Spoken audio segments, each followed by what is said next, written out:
blood, symbols, and forbidden rituals. They drew the circle, and the ritual began. Secrets inked in blood whispered truths no one dared to speak. A candle flickered in the darkness, shadows danced across the walls of a medieval chamber. The scent of incense mingled with iron, the sharp tang of freshly spilled blood. A threshold had been crossed. Here, in secrecy, power was not inherited, it was claimed, forged in rites both feared and revered. From the cobblestone streets of 14th century Europe to the candlelit chambers of Renaissance scholars, humanity has always sought to grasp the unseen. Magic was not merely superstition, it was a language of symbols, of signs that connected the material world to forces that defied understanding. The blood of the willing, the drawn pentagram, the recited invocations, all functioned as instruments of intention, as keys to realms where the ordinary mind could not tread. In the grimoires of the era, meticulously penned by hands both pious and profane, one finds instructions not only for summoning spirits, but for understanding the nature of human fear itself.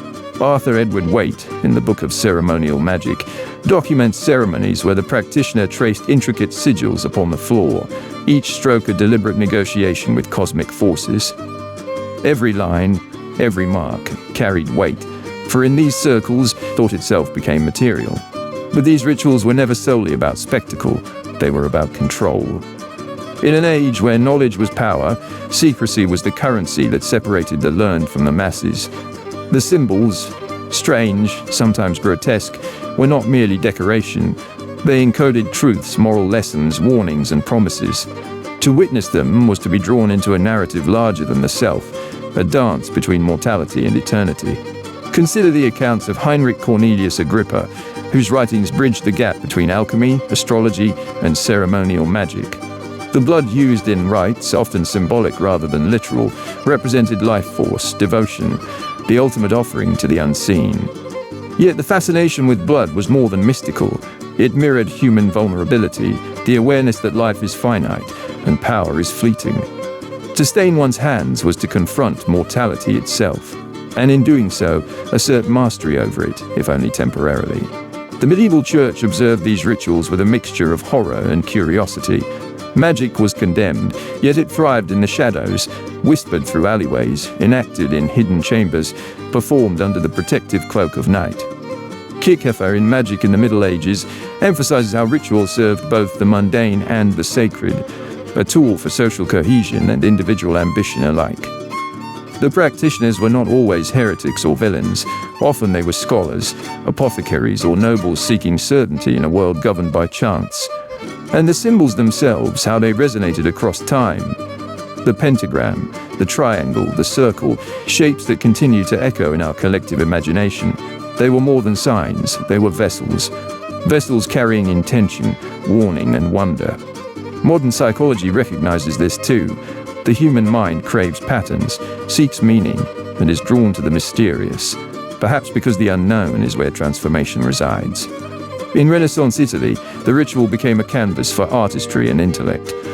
Secret societies traced geometric designs with precision, each curve reflecting not only mystical understanding, but mathematical and philosophical insight. Thurston, in Wicce, Mother Goose, details how folklore and ritual intertwined. Magic was encoded into song, story, and symbol, carrying cultural memory across generations. The acts that might seem grotesque to us were, in context, ways of structuring chaos, a mirror of the human desire to impose order on an unpredictable world. One must pause to consider the human dimension. Fear, ambition, hope, these were the forces that animated the ritual. Blood was a metaphor, a bridge between corporeal and spiritual, mortality and eternity. The candle flame, trembling in drafty halls, reflected not just light, but the fragility of existence itself. Every whisper, every gesture carried a moral weight. The knowledge that power is seductive but dangerous, that understanding comes at a cost, that secrecy can protect but also corrupt. And yet, in observing these rituals through the lens of history, we recognize something universal, something that transcends the arcane. Life itself is ritual. Every decision, every promise, every act of creation or destruction is a symbol inked in time. The sacrifices we make, the intentions we inscribe in our actions, these are the rites that define us. The same human longing to control destiny, to make sense of the unknowable, that drove medieval scholars and witches alike, persists today. To study blood, symbols, and forbidden rituals is not to glorify the occult. It is to confront the profound, often uncomfortable truths about humanity. It is to see our ancestors wrestling with the same questions that haunt us.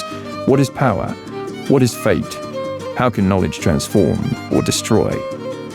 In the candlelight of history, we recognize ourselves, fragile, ambitious, endlessly curious, and perhaps a little wiser for having glimpsed the rituals of those who came before. So as the circle is drawn, as symbols take form, remember this: the act of creation, whether magical or mundane, demands courage.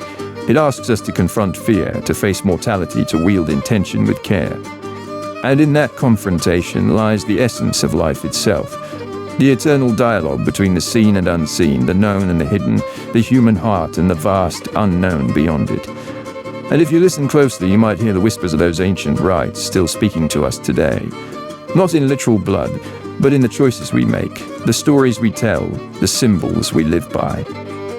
For all rituals, all symbols, all secret knowledge are ultimately about the same thing: humanity striving to understand itself.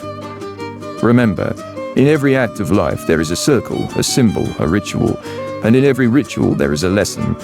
Life itself is the most sacred and mysterious ceremony of all, and we are both the priest and the initiate.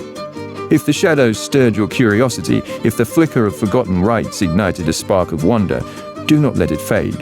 Explore, question, and immerse yourself in the histories that shape our world, and subscribe for more journeys into the hidden corridors of knowledge, where every secret is a doorway to understanding. They drew the circle, and now so do you.